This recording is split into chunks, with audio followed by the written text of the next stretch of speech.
he pursued the career that his degree had prepared him for, Jude Juma would be a doctor. He graduated from the University of Nairobi School of Medicine in 2015, but somewhere along the way, he changed his mind about his career of choice and went back to the university. Every time I tell people that I moved from healthcare to IT, I always get very mixed reactions. Shock, sometimes also people just wondering why. After high school, like every parent, every kid growing up in the village, there are only 3 careers. That is medicine, law, and engineering. Anything in between, people don't take it seriously. So I think I also rode into that hype, and I found myself in med school at the University of Nairobi. I didn't drop out. So I finished in 2015, graduated, but then that is the time also there was a lot of things happening with the county, health moving to the county. So I felt like there wasn't a clear path to the kind of things I wanted to do because it was a bit messy. So I was at a point where I was asking myself, what else do I want to do with my life?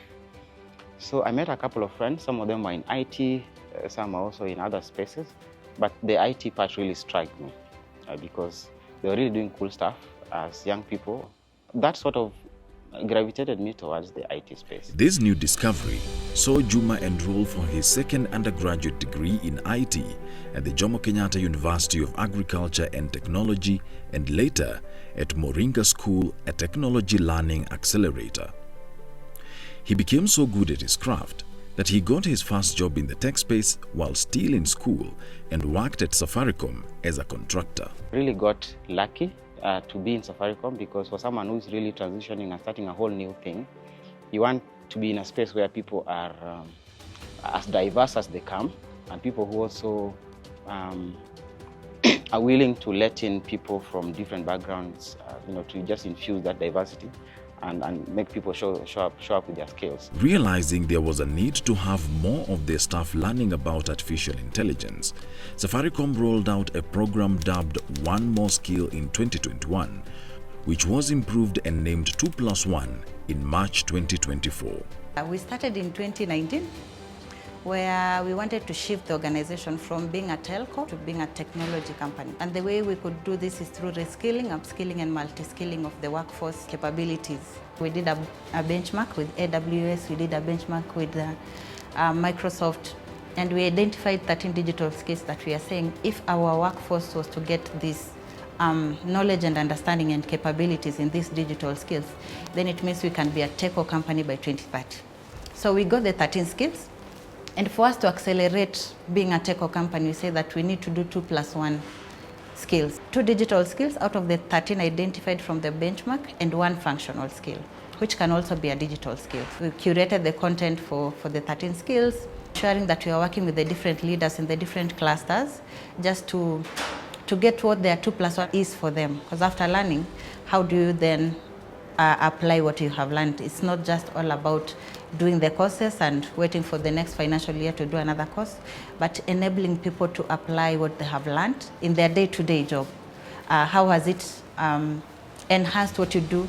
Have you used AI? Have you automated some things that maybe you are doing manually? What kind of support do you require? So just tracking the application bit of it. 2+1 really came in handy at a time when tech space is getting a lot of disruptions. From AI to many other new tech. So if you are in the space where we are really, then the only other way you put yourself at an advantage is by learning constantly. With 2+1, for instance, now is after we have completed the courses, which I know a lot of people have completed, or some are also nearly completing. The next phase perhaps is what have you learned? How can you apply it in your daily workflow? How can you automate your space? And how can you leverage the intelligence that comes with AI, for instance? So that for me is the environment that I work in, and I really love it because the support system is quite great. For job rotations, we have a learning model in Safaricom, which is the 70-20-10 learning model. The 70% basically means that you are learning on the job. On your day-to-day, you can go to a team and learn what they're doing. It's experiential. The 20% is more of coaching and mentorship, where you identify a coach, they help you in your career, and the 10% is basically instructor-led, where people are paid for certifications or trainings. The program has been a success. We are currently at 94% completion for 2+1 across the business, meaning 94% of employees have taken it up positively. We are even applying because we have the AI hackathons. And also we have had different user stories from different people across the business, people just sharing what it means for them. I've been quite lucky because I've been promoted twice. First as a manager in charge of automation and governance within the quality engineering space. And then I also got promoted the second time as a senior manager in the same team. The biggest lesson as a manager, you are mostly leading through people. And if you want people to be curious and people who are constantly learning, then you have to model that behavior. I would encourage people to not take it as something that you need to tick a box on for compliance, but look at it really very selfishly, plan yourself with it, be very intentional, and learn as much as possible.